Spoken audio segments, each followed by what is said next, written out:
Welcome to Daddy's RC Addiction. Hi YouTubers, today we're taking a timeout to go over some safety tips. LiPo batteries can be really dangerous, especially if you don't know what you're doing and you don't take care of them properly. Here's what I used to keep my batteries in. I outgrew it. It held a lot of batteries. It had a lot of room, but I still outgrew it.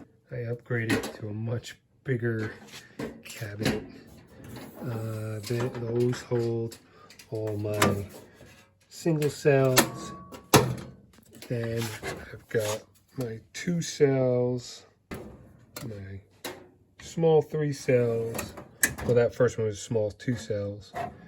And then I've got 3 cells, 4 cells, and 6 cell batteries. And finally, 6 cell, 2 cell, 4 cell hard case for cars. So needless to say, that is a lot of batteries. So LiPo safety is a must. If you have the time, I'd say once a month if you can, check all the cells on all your batteries. If they're not balanced, put them on the storage mode on your charger and get them balanced. And if they're no good, put them in some salt water and just dispose of them. Originally, this is where I would charge my batteries. I had my chargers here, connectors here. Now I put my transmitters there. And the reason why I changed is because look at all the other stuff that I have around where the batteries are charging. Here's some of the things you're going to need if you're going to use this idea. You're going to need a multi-shelf storage unit. You're going to need sand kept in their plastic bags, and you're going to need hardy backer boards. A little bit more than what I have there, but I've got some in the garage. First things you need to do is you need to put together the storage unit. And in another video, I will be putting together the Twisted Hobbies Edge 540 Super Light V3. This is going to be a really nice plane. This thing is ridiculously super light. I mean, look at this thing. Only the spars are going to stiffen it up. So look out for that video.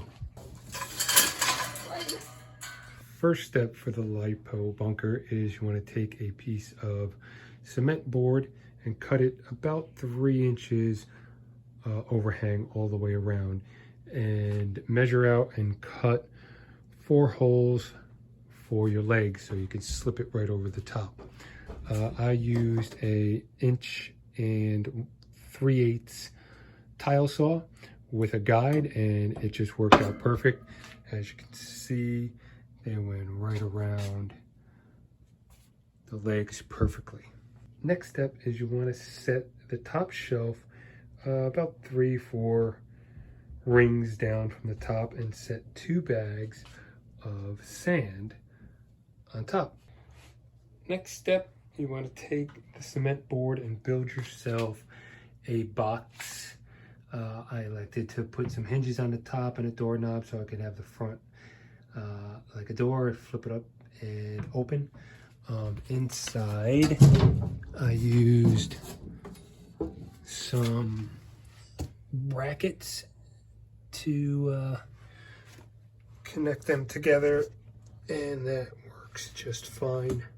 When you build your box, you want to make sure you build it just slightly wider and deeper, and obviously high enough than your storage unit, so that it fits over like so, nice and snug. I cut out some additional dividers, 1, 2, 3, to divide all my chargers and the batteries. Obviously, you want them about the same width as your end board, and maybe just a little bit smaller. And you're going to need to notch them out where it meets the shelf in front and in back, so that when you do close the door, it closes relatively tight. should look something like this when you're done.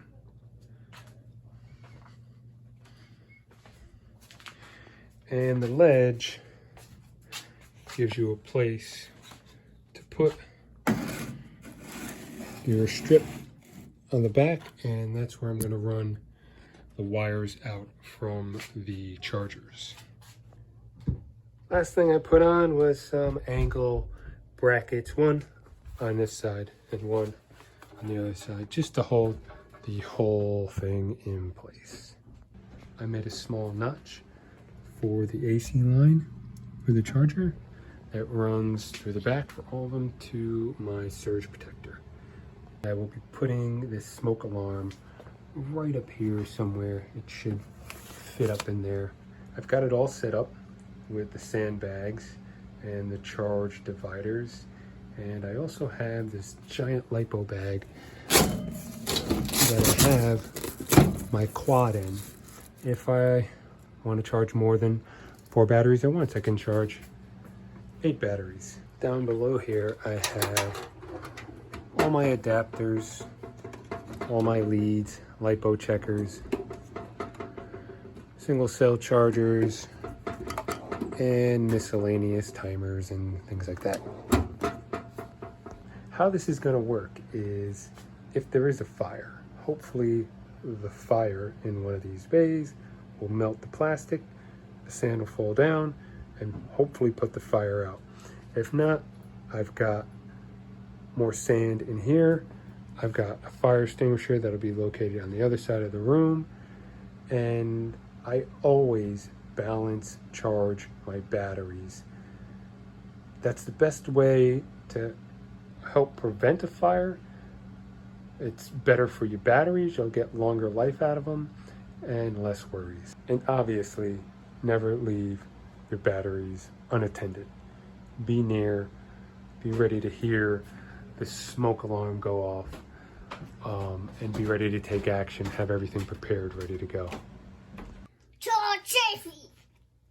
Now, this may not be the best option or even the safest option. I think there are some other better designs out there with just a little bit more complication to work with.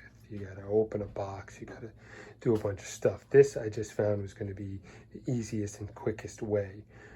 Nothing is going to replace being here and making sure you're in attendance when your batteries are charging, so that you can react fast and put them out, get them in a can, put a fire extinguisher to them, put more sand on it, get them outside, react to get the fire out. Thanks for watching. Don't forget to subscribe and ring that bell.